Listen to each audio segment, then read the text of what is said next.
Hey, thanks for taking the time to review this video. If you are absent, you'll see a few of the quick experiments that we did looking at the hydrophobic and hydrophilic nature of a few different things, how surfactants work, and going back and reviewing some of the properties of water and organic molecules. All right, our first experiment that we tried was we just poured out a bunch of Skittles and made a ring of the Skittles. Added some water inside of the ring such that it covered up the Skittles just slightly, and then it worked to dissolve or worked as the universal solvent to break apart the dye molecules. So once it started breaking down the dye molecules, you had a high concentration. That high will work towards the low, and of course in the middle was a low, so it worked towards the middle of the plate. Sort of a weird picture with that doubled up there, but you get the idea. It moves from the high to the low. And then eventually it keeps moving. Let me start over here. It's a little bit thicker with the 2. Until it starts to swirl here because there's a little gap over here it's trying to get to where it's a relative low. So it's seeking the relative low position. Eventually it's going to turn a uniform brown once it reaches that equilibrium state. Why doesn't this red just move over here with the orange?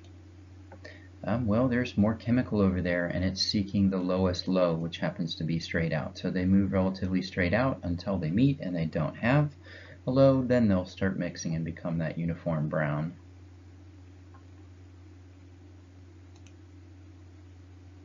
So again, why did this happen? Simple diffusion.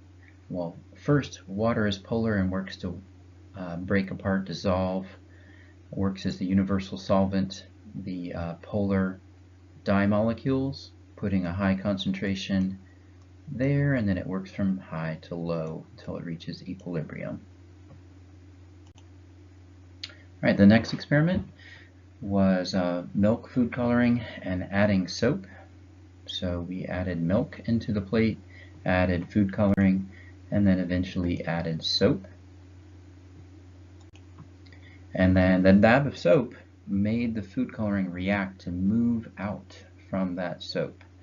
And the question, of course, becomes, why does that occur? And the reason, it has everything to do with the structure of the soap molecule. So this portion here is hydrophobic. And the reason why is, remember, each of these points is a carbon molecule, and off of that carbon you're going to have hydrogen. But the hydrogen molecules are equally spaced, and the electrons are equally shared, making this whole section non-polar. So much like the phospholipid bilayer that has a lipid tails that are non-polar, soap has a non-polar tail. But it also has a polar region. So that polar region is hydrophilic and will love water. Remember, philic is to love, so it sticks to water. And hydrophobic, it will orient itself away from water and it'll stick to the fat, in this case the fat of the milk.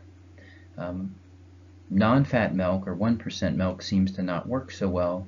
Where you have whole milk that has a decent amount of fat to it, this portion has something to stick to. It has those fat molecules to adhere to. And so what happens is this portion attaches to water, this to fat. Maybe a better way to look at this is, why doesn't the dye move when you put it in there? Well, it's polar and it's sitting in fat that's non-polar, so they don't mix. Remember, oil and water don't mix. Things that are hydrophobic do not mix. So what the soap allows it to do is gives it an avenue to mix. It adheres to both the water and the fat. So the structure itself allows it to do its.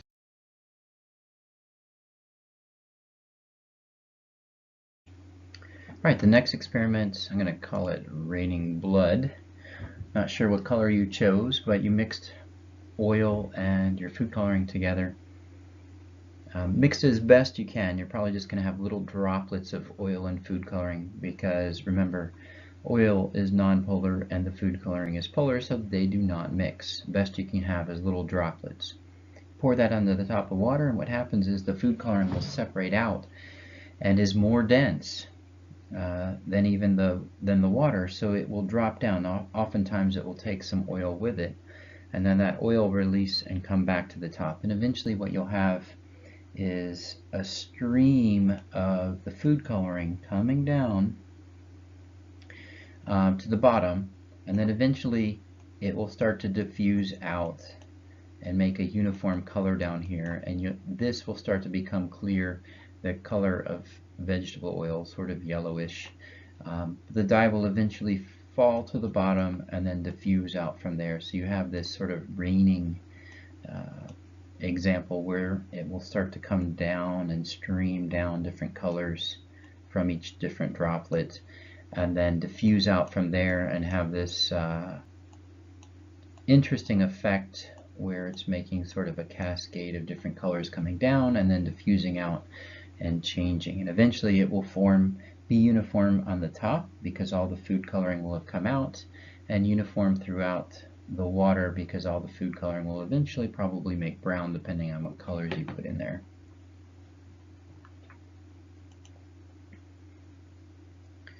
And if you watch the next video, that should make sense.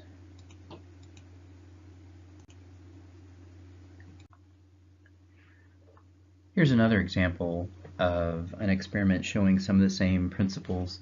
It'd be interesting if you could try this and upload to our discussion post showing your homemade lava lamp and explaining how it works. Serious extra credit points for your island if you can do so. Again, thanks for watching these videos and look forward to seeing you do well on your test on Wednesday. Thanks.